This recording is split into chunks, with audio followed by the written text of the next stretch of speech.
Welcome back to another episode of Quick Picks with the Geek. I am your host, Bro Power the Geek.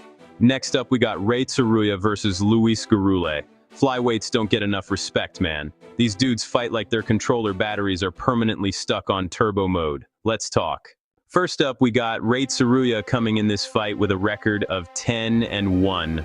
Tsuruya is one of the most interesting young prospects at flyweight because the grappling is already elite. Like, scary elite. This dude averages over 5 takedowns per 15 minutes, and he attacks submissions like he's trying to complete side quests in a video game. Twisters, knee bars, scrambles, weird transitions. If you blink during one of his grappling exchanges, you might come back to somebody folded into a pretzel. The wrestling pressure is his biggest weapon. Once Tsuruya gets momentum, he's relentless. He chains attempts together beautifully and uses his length really well for the division. At 5'6" with a 68-inch reach, he's actually pretty long for flyweight, which helps him latch onto submissions and maintain top pressure during scrambles. And I love how aggressive he is once he gets on top. Some young grapplers just hold position and pray the judges are impressed. Tsuruya actually tries to hurt people. 4 knockout wins from ground and pound plus 4 submissions tells you he's always looking for the finish.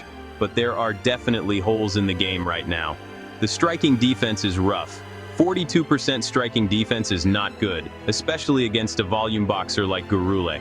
When Tsuruya can't immediately force grappling exchanges, he becomes hittable. And the cardio concerns are real too. His style burns a ton of energy early. Against Joshua Van, you could clearly see the pace start fading as the fight went on. When that explosiveness slows down, the openings defensively get way bigger. The kickboxing is also still pretty limited overall. He's not trying to stand there and win technical striking battles. The striking mostly exists to set up level changes. If he gets stuck at range for extended periods, it's not ideal for him. Now, on the other side, we got Luis Grim Gurule coming in this fight with a record of 11-3. I'm not gonna lie, Gurule made a lot of people look stupid in his last fight. We picked against him, and he came out there like he took that personally. That Daniel Barez performance was huge for him because another loss probably had him updating his resume and learning how to say, "Would you like fries with that?" The boxing is clean, man. Gurule throws volume at a really high pace, landing almost 6 significant strikes per minute. He works behind the jab well, attacks the body, and does a great job staying fundamentally sound during exchanges.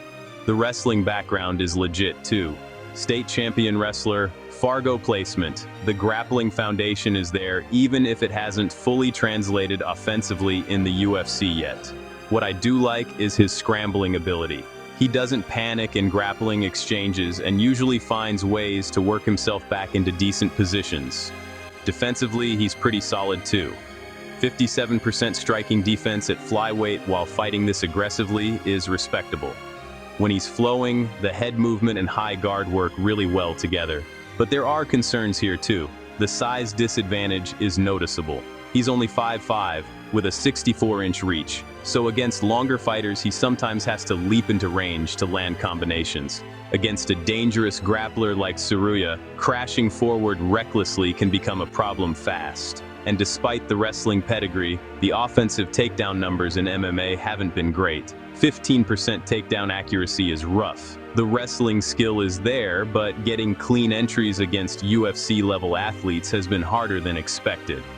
Also, when opponents pressure him backward against the cage, his defense starts breaking down a bit. That Ode Osborne loss showed that if you can force Gurule into uncomfortable exchanges while taking away his movement, you can catch him clean. So, who wins? If Tsuruya wins, it probably comes from early grappling dominance. Secure takedowns, control scrambles, and either rack up control time or find a submission before the cardio becomes an issue. For Gurule, the path is surviving the early storm and making Tsuruya work. Stuff some takedowns, force striking exchanges, and drag the fight deeper where the pace starts favoring the more composed boxer. Official pick, Luis Gurule. I like Gurule here. The quick turnaround is definitely risky, especially at flyweight, where these dudes burn calories just existing. But I think his boxing volume, toughness, and scrambling ability help him survive the early grappling pressure. If this fight gets into the second half competitive, I trust Gurule's pace and striking more to edge the rounds. If you enjoyed this, go ahead and smash that like button. If you haven't subscribed yet, what are you waiting for? Hit that subscribe button and turn on notifications so you don't miss a beat when the next video drops. And don't be shy, leave a comment below and let me know who you got winning this fight.